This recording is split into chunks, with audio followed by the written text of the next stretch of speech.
Sanibonani, welcome back to enye ivideo. Ngiyabonga kakhulu ukuthi ungene. Thank you very much. Ngicela usubscribe mangaba subscribe ulike ivideo, share ivideo as well.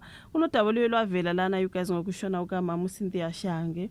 Ngiyacabanga ukuthi ngiyenzile ivideo guys, bengithi ngizoyiposta ngagcina ngasayipostanga. Ya uma washona you guys, I think ensukwini ezidlulile. Ngcine ngayiposta ngivideo ngibona I think ngirecordile ngalolo suku kwaphela 2 days ngayi-uploadanga ngagcina sengibona ukuthi no, let me just leave it, you know what I mean. Ya kwakhulunywa ke ngoma kumenyezwe ukuthi akasekho emhlabeni you guys. uMama uCynthia Shange simazi njengomama ke kalokungana kadade odume kakhulu uNonhle Thema, right? And simazi ke lapha na kumbango engumama kaThandaza onguSindi Dlathu on the story umbango you guys, kodwa uma ngathi uye wa basemidlalweni eminingi kakhulu you guys. So yeah man, umama osesithombeni you guys niyamazi bafethu kakhulu, uye wadlula emhlabeni emveni kokugula bekukhunya futhi nokuthi ushone engasena, I think bakhulume ngenzwane something like that if I'm not mistaken.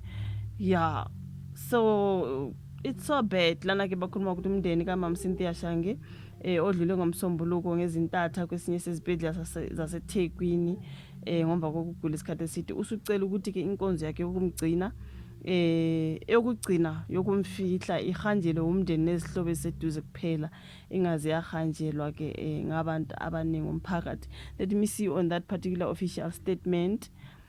Official family statement, 24th April 2026. The Shange and Thema family hereby request privacy as they lay their beloved mother to rest. The funeral service will be a private ceremony attended by close family and loved ones only. So the family respectfully ask that the privacy be honored during this period of mourning. Guys, there are kids playing around, so ngizobayeka you guys bangaphandle but ngiyacabanga ukuthi bayezwakala. So this family extends its sincere appreciation for the messages of support, prayers and understanding received during this difficult time. Details regarding the memorial service will be communicated in due course. Okay, so isona statement lasokuthi mawuzofihlwa ngumndeni nabangane abaseduze kuphela. So ngangiyenzile ivideo emva kokuthi kumenyezwe ukuthi sedlulile emhlabeni but ngicine ngayipostanga you guys, sembona ngathi sekudlula insuku ngayipostanga. So yeah, uMama uCynthia Shange balile nje umlando wakhe you guys. Kule video I actually spoke about it but ngagcina ke ngingasayipostanga kodwa ambona ukuthi ngayiposta manje ngiwaposta abe mabili ama video angazi mhlambe ngivele ngiyeke kudlule guys, but lana kukhulunywa ke nge-funeral service kaMama. Okay, so yeah, may he so rest in peace shame. I think kwavezwa bekuvezwa laphana nesifo esiso kade simhlasele yeah, bebekuvezile bekhuluma futhi nangokuthi nguye owakuveze saphila ukuthi uphethwe isifo esithile, right, nokuthi wagcina esekhathwe inzwane. Asifunde kancane njengoba ngikuswe lesiya story, mhlambe ngizofunda kancane bekhuluma ukuthi inkakha idlule emhlabeni ingasenazo izinzwane ngenkathi bekhuluma ngayo mama ngaphambi kokuba ingqalabutho yomlingisi uCynthia Shange idlule emhlabeni. Wakuveza ngo-2024 ukuthi ke kwake kwahambula kwembeswa kuye ngenxa yesifo sikashukela kungangoba yena wazi wanqanyulwa ke izinzwane. uMama Cynthia kuhambe ena 76 guys, ushonele kwesinye sesibhedlela saseKZN ngomsombuluko emva kokugula. Wazisholo yena ukuthi ke wasizwa uShembe lesi sifo sifuna ukumjuqa ngalowo nyaka. Umufi wadalula ukuthi uphethwe isifo sikashukela ngesikhathi ehlonishwa ngendondo ye-Lifetime Achievement kuma Simon Mabhunu Sabela TV and Film Awards eThekwini ngoJuly 2024.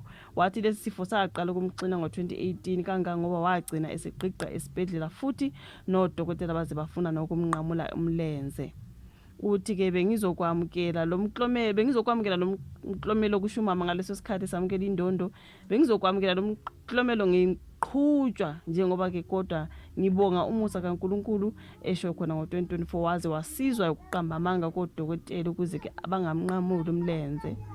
Ngo-2018 ngesikhathi ngisuke eGoli ngeThekwini ngaba nokugula okwangenza ngalalisa esibhedlela izinyanga ezintathu. Kwakunzima ngiphakathi kokuphila nokufa. Khumbula obeshwele into esaphila, right?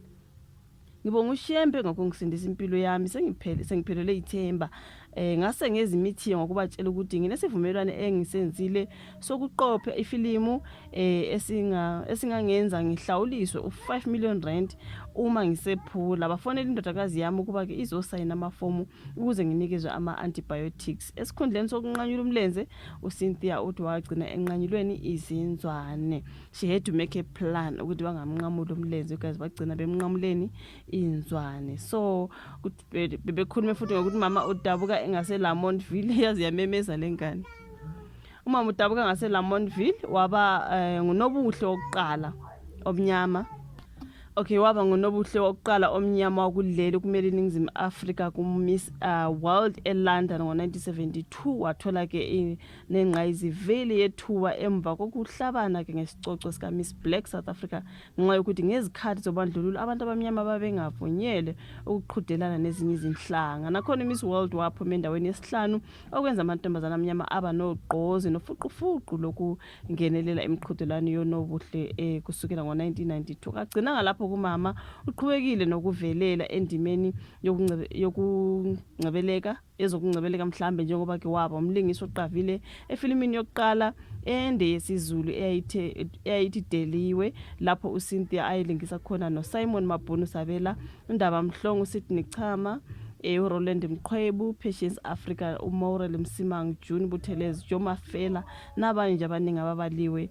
Sukela lapho kabangisabheke emva ke njengoba ke wadlulela efilimini eyisihloko esithi Isivumelwano, wadlala indaba kaMkabayi emdlalweni ozicawucawu wethelevishini uShaka Zulu. Emva kwalokho walingisa futhi emdlalweni owawuchungechunge kaDuma Ndlovu Umbango, lapho ke ayilingisa khona indawo Mabuthelezi, unina kaThandaza, like I've said before.